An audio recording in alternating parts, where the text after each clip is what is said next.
In a Martian home beside an empty sea, Ela dreams of an Earthman named Nathaniel York. From that first intimation of Earth, the story follows rocket expeditions and settlement on Mars. Tonight, Dimension X presents Episode 20, The Martian Chronicles, a composite adaptation from Ray Bradbury's Martian stories, heard on NBC August 18, 1950. Ernest Kinoy prepared the radio adaptation. Jack Cooney directed, with Inge Adams, Roger de Koven, and Donald Buka in the cast. Bradbury himself hosts this broadcast. We now take you back to the original broadcast. By transcription. It's National Wheaties Week.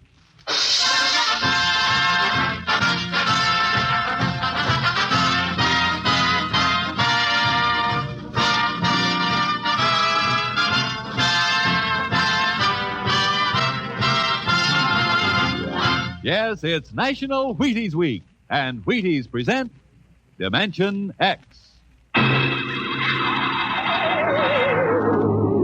On stage tonight, Dimension X, another in the Wheaties big parade of exciting half-hour presentations. It's National Wheaties Week, the week to buy Wheaties and eat Wheaties and enjoy them as never before. The time to really find out what difference a good breakfast with Wheaties can make. You know, you're getting protein when you dip into a bowl full of Wheaties. You're getting whole wheat minerals and vitamins. You're getting whole wheat energy. Yup, there's a whole kernel of wheat in every Wheaties flake. That's how a better breakfast, beginning with Wheaties, can help you step lively all morning long. And that's why all over this big country, folks are celebrating National Wheaties Week and stepping lively. So how about it? Get out the big cereal bowl and help celebrate Breakfast of Champions. Pour out those golden flakes, put on the milk, put on the fruit, and let's have National Wheaties Week. You ready? Let's go.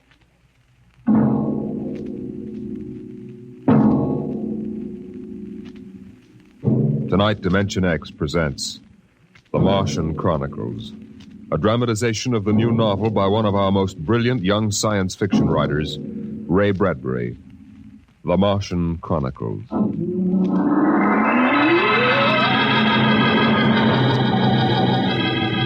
January in the year 1999. 1 minute it was Ohio winter with doors closed, the panes blind with frost, icicles fringing every roof, children skiing on snowy slopes. And then a long wave of warmth crossed the small town, a flooding sea of hot air.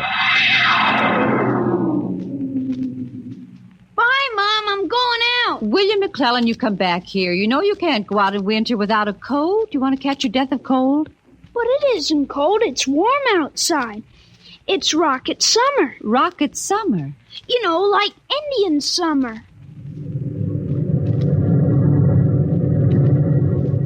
The rocket lay on the launching field, blowing out pink clouds of fire and heat, cracking the icicles, melting the snow, making summer with every breath of its mighty exhausts. It seared the faces of the watching crowd and drove them back. And then they saw the red fire and heard the big sound as the silver rocket shot up toward Mars and left them behind on an ordinary Monday morning on the ordinary planet Earth.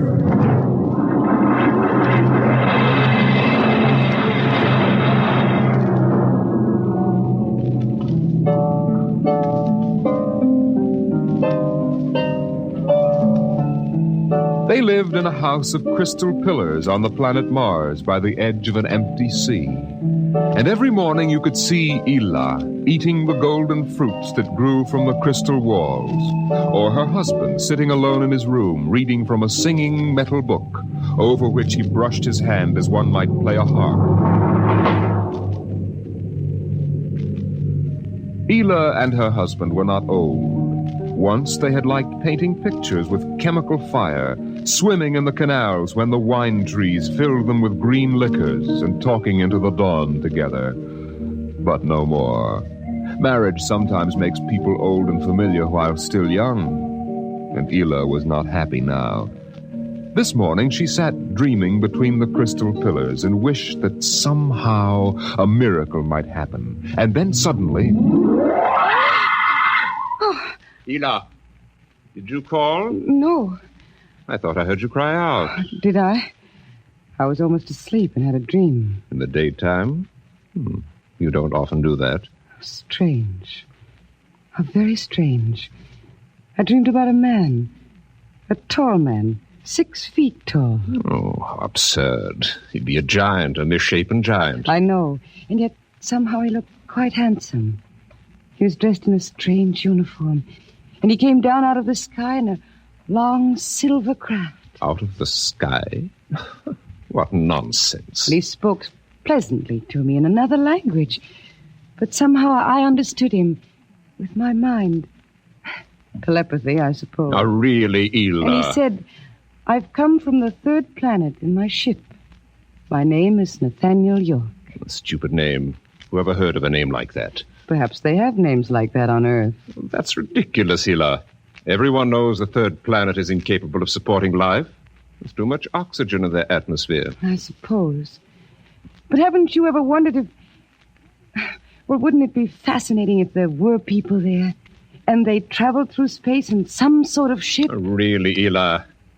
You know I hate this emotional wailing. Now, let's get on with our work.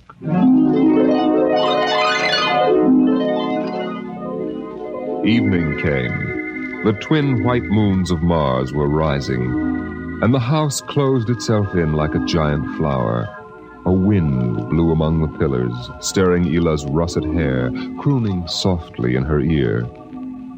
And it was then that she began singing the song. Drink to me only thine eyes, and I will pledge with mine. Ela, what's that song? I don't know. What do you mean you don't know? I've never heard it before. Did you compose it? No. Yes. No, I don't know, really. I don't even know what the words are. They're in another language. It was part of the dream I had, I guess. Oh. You know, you haven't been yourself lately. It might do you good if we went away to the Blue Mountains for a week or so. What? Did you hear what I said? I'm sorry. I was watching the sky. You're certainly interested in the sky tonight. It's very beautiful. Well, what about my suggestion? Shall we leave for the Blue Mountains in the morning? You mean go away now? Oh, no. No? Why not? Why don't you want to go? I don't know. I just don't want to, that's all. Oh, leave a kiss in the cup, and not ask for... Ela, I'm sick of that silly song. It's late. Let us sleep.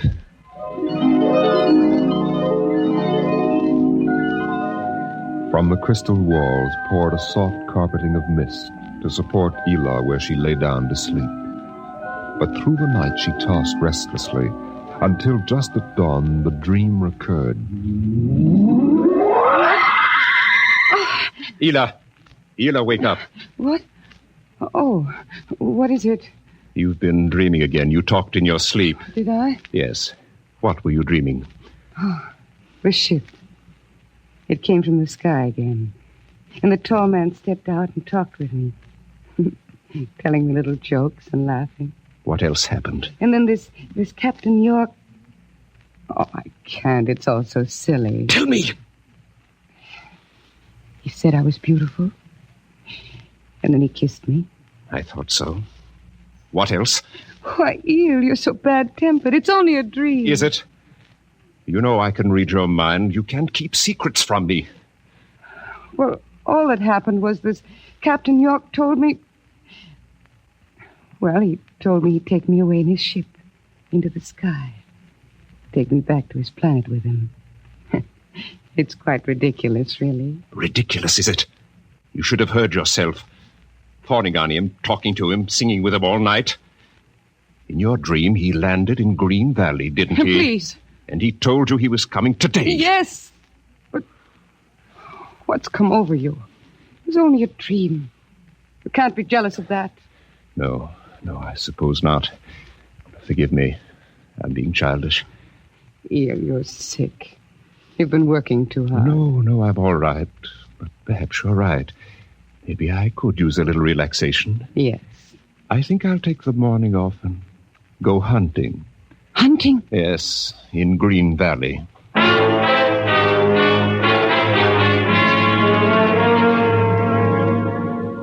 Numbly, she watched him go to a closet and draw forth an evil-looking weapon. And then her husband was gone, walking toward Green Valley.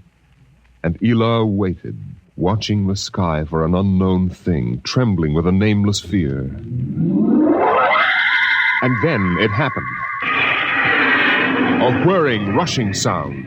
The warmth as of a giant fire passing in the air. The gleam of metal in the sky. He's come. It's true. The dream is true. The rocket vanished over the hill. The sky was empty again. And trembling, Ela waited again, looking toward Green Valley and seeing nothing. Listening for sounds and hearing nothing. Until a shot sounded, very sharply. The sound of the evil weapon. Oh, no. No. Her body jerked with the sound, and she wanted to scream and never stop screaming. For now she knew the dream could never come true. There was nothing left but the song, the strange and fine and beautiful song. Drink to me only with thine eye, and I will pledge with mine. Or leave a kiss within the cup.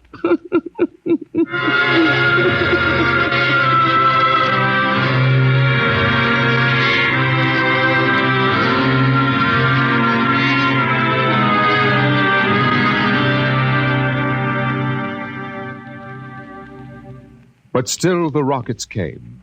The next ship came down from the stars and the black velocities and the silent gulfs of space, and landed by night near a Martian city. The men made their way to the outer rim of the dreaming city, and then Jeff Spender went in to reconnoiter, while the others watched and waited for something to stir in the haunted city, some gray form to rise, some voice to break the unearthly stillness. Where were the people? Where were the Martians? Nothing stirred to disturb the silence until... Halt! Who goes there? Don't shoot! Hold it, Parker. It's Spender and his party. They're coming back. Captain Wilder! Over here! Well? Captain, we've searched the city. People were living here last week. People? Martians. Where are they now? Dead. Dead. What did they die of? You won't believe it, Captain. Chicken pox. Good Lord, no. Yes. No resistance to an Earth disease, I guess. So the other rocket did get through to Mars. It looks like it, Captain. God only knows what the Martians did to them. But at least we know what they did to the Martians. You mean they're all dead? Yes. This planet is through. Hey, you hear that, guys? We're safe. Break out a bottle, Cookie. Let's have a drink to celebrate. Stop it, Parkhill. Put down that bottle. What's eating you, Spender? The planet's ours now. We got to christen it, don't we? I christen thee the city of... I christen... Hey, Park Hill City. Park Hill, I warned you. All right, Spender, that's enough. That'll cost you a $50 fine. Cookie, McClure, take care of Parkhill. Spender, you come with me.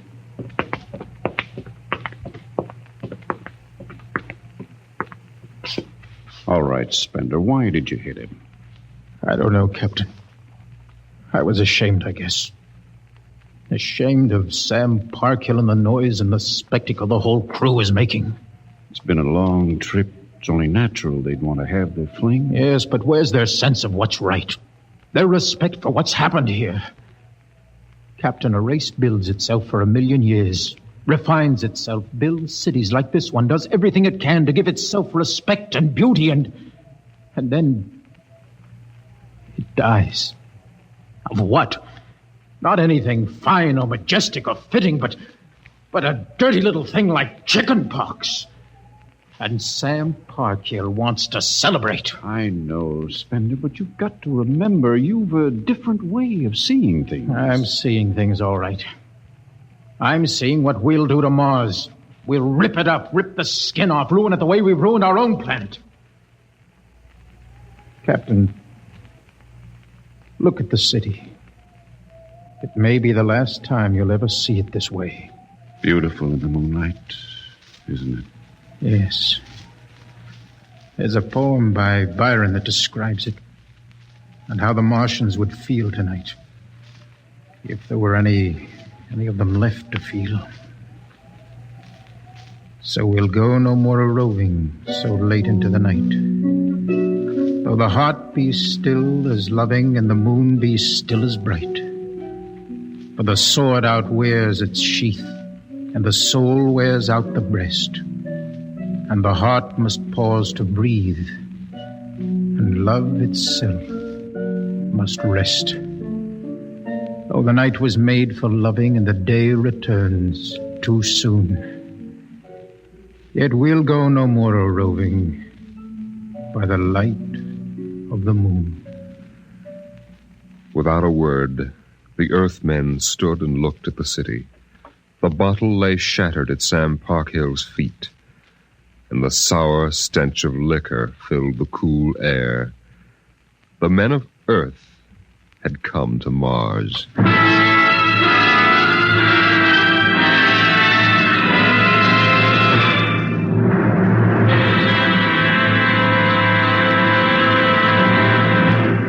Dimension X will continue in just a moment. It's National Wheaties Week. Yes, the week when everybody tries Wheaties, even an orchestra leader. And here he comes from behind the scenes in radio to help celebrate National Wheaties Week, Mr. Von Dexter. Thank you, Frank. Hello, folks. I understand this is National Wheaties Week. I kind of get a kick out of that. The only breakfast food in the world with a week of its own. And I'm here for just one thing, to ask you to try Wheaties during National Wheaties Week. There are a lot of us whose voices you've never heard on the Wheaties big parade of radio programs, you know. Backstage people. Like musicians. Right, Frank, like musicians. We'd get great pleasure from knowing you like these programs well enough to buy a box of Wheaties tomorrow. Wheaties are good. They're nice to eat. I like them. I think you will. Try them once during National Wheaties Week. Will you do that? Vaughn, I think the folks will. Good. Thank you. Good night.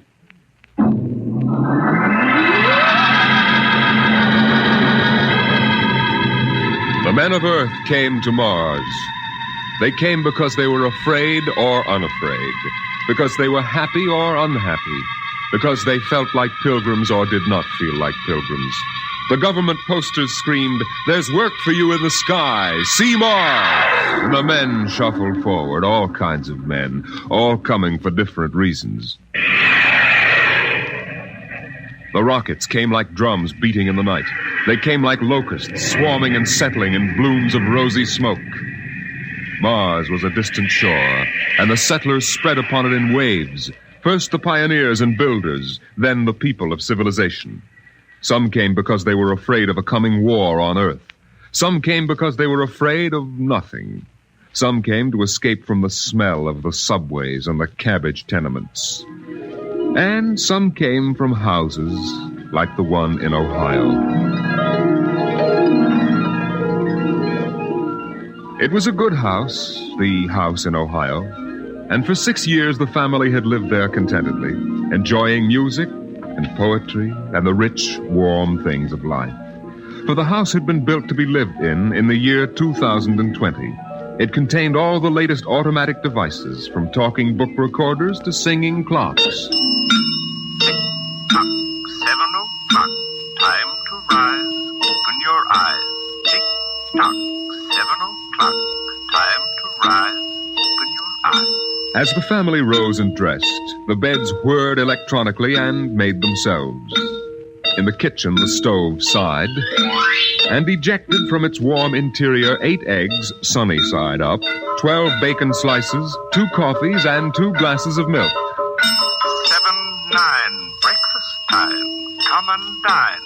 7-9. Beside the breakfast table, the facsimile machine clacked and deposited the morning paper on the table. The headlines today spoke ominously of the danger of a coming war, and the man frowned as he read the news. Today is August 4th, 2026. Insurance, gas, and atom heat bills are due. And today, remember, the family has planned a picnic. Gee, Dad, are we really going? Sure, Timmy, why not? It's raining out. It's not raining where we're going, son. Now run upstairs, pack your fishing tackle. We're going on our picnic, all right. Okay, Dad. Bill, are you sure we ought to go? Yes. Have you seen the headlines this morning? Looks bad, doesn't it? Mm-hmm. The rocket's ready. All we have to do is pack and take off. I know, but... Well, flying to Mars, it seems so crazy. Well, all right, then we'll go. Should we tell the children why we're going? No, not yet. Let them enjoy the picnic. The house went on with its appointed tasks.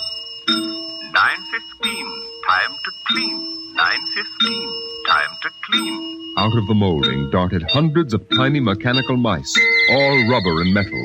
They sucked up the dust and dirt in the house and popped back into their burrows. In the walls, relays clicked, memory tapes glided under electric eyes, recorded voices moved under steel needles.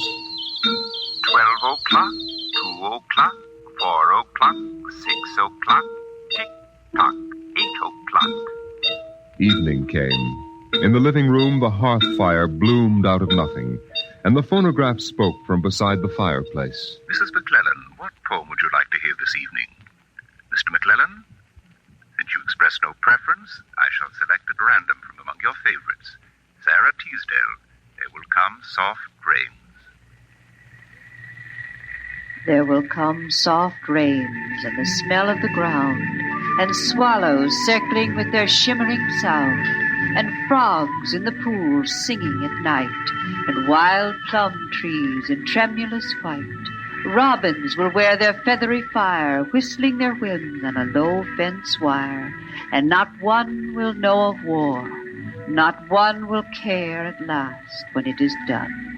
Not one would mind, neither bird nor tree, if mankind perished utterly, and spring herself, when she woke at dawn, would scarcely know that we were gone.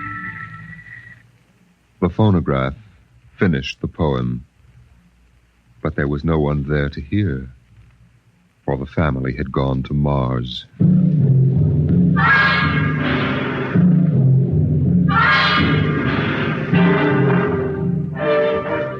On the Martian desert beside the highway, there rose a blare of red and yellow neon lights that spelled the death of Jeff Spender's dream. Sam's hot dog stand was what the sign read, and Sam, of course, was the same Sam Parkhill who had fought with Spender years before.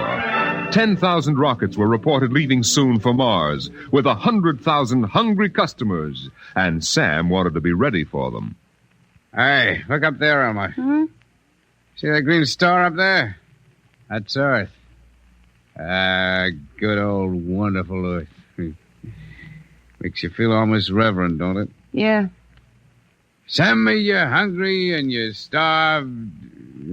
Something. That's a poem I learned in school. Come on, Earth, send me your rockets. Here's Sam Parkhill with the only hot dog stand on Mars. Sam, what if the rockets don't come? What if there's a war on Earth? Don't worry, they're coming all right. Ain't nothing gonna happen to spoil my plans, baby. I figured it all out. Sam! Hey, Sam, look up there! Earth! Well, what? Oh, no. It's catching fire. It's burning. No, that can't be Earth. Elmer, they can't do this to me. I got all our money invested in this place. Go ahead, Sam. Switch on more lights. Turn up the music. Get the hot dogs on the fire. There'll be another batch of customers coming along in about 100 million years. Oh, no, it couldn't be. What a swell spot for a hot dog stand. Let you in on a little secret, Sam. This looks like it's going to be an off-season.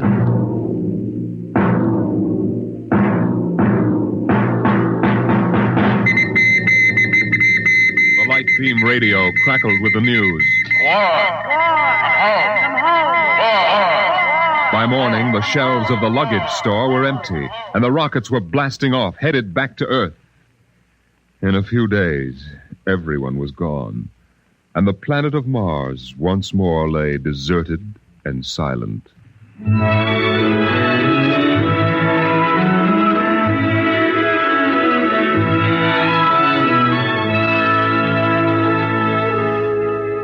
And then, after all the rest had gone, one last rocket landed on Mars.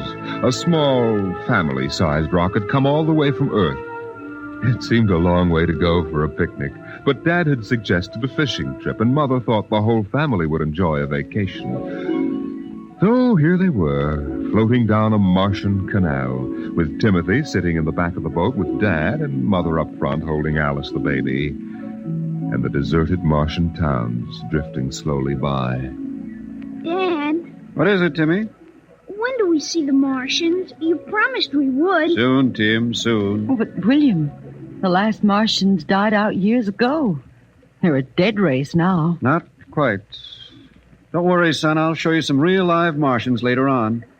Gee, this is swell. I wish we didn't ever have to go home. How long can we stay?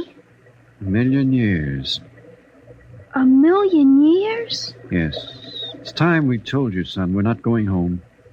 This is where we'll live from now on. But what about the rocket?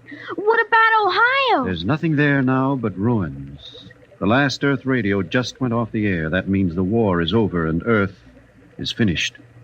We're going to blow up our rocket and start all over. See if we can't build a better world up here. You mean Mars is going to be our home? Yes. I hope you don't mind too much. No, sir. But what about the Martians? When do we get to see them? There they are, son. Look down at the water. I don't see anything there. Beside the boat. Look at the reflections in the water. But that's us down there. Just you and me and Mom and the baby. Yes, son. You see, we're the Martians now. For a long, silent moment, Timmy stared down at the reflections of the family in the waters, and the Martian stared back up at him. Then he lifted his eyes to the deep ocean sky, trying once more to see Earth and the house he had always called home. But Earth was too far away, and the house was now only a heap of radioactive rubble. Only one wall remained standing, and within the wall a voice spoke again and again and again. Not one would mind, neither bird nor tree, if mankind perished utterly, and spring herself, when she woke at dawn, would scarcely know that we were gone, that we were gone, that we were gone, that we were gone, that we were gone, Today is that we October were 5th, gone. 2026. Today is October 5th, 2026.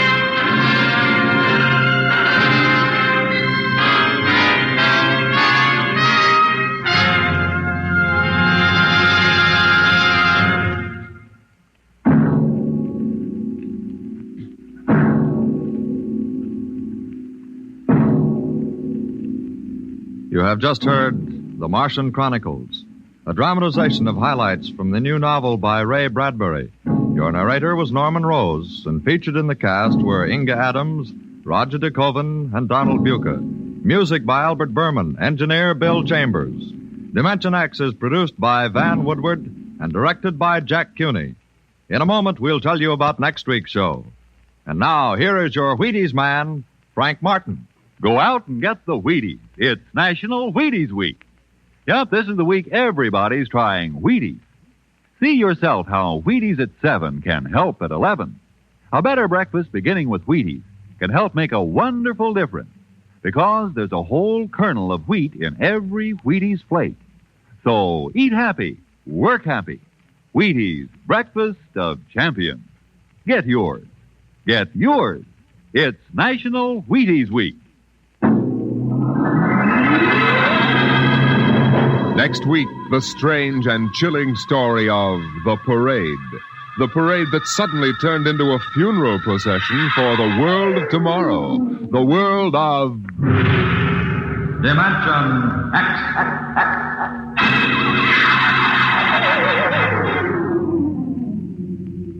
And this is the Wheaties man, Frank Martin, inviting you to listen on Saturday, that's tomorrow night, to Joel McRae in Tales of the Texas Rangers on the Wheaties Big Parade.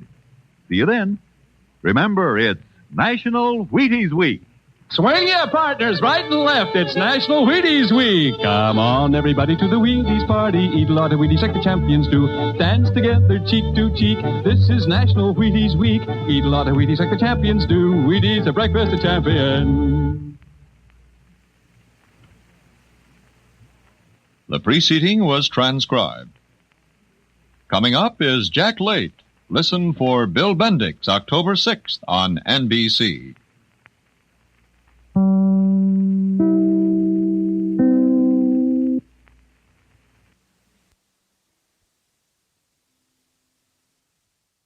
Dimension X concludes with The Martian Chronicles. Follow Dimension X for more classic science fiction broadcasts.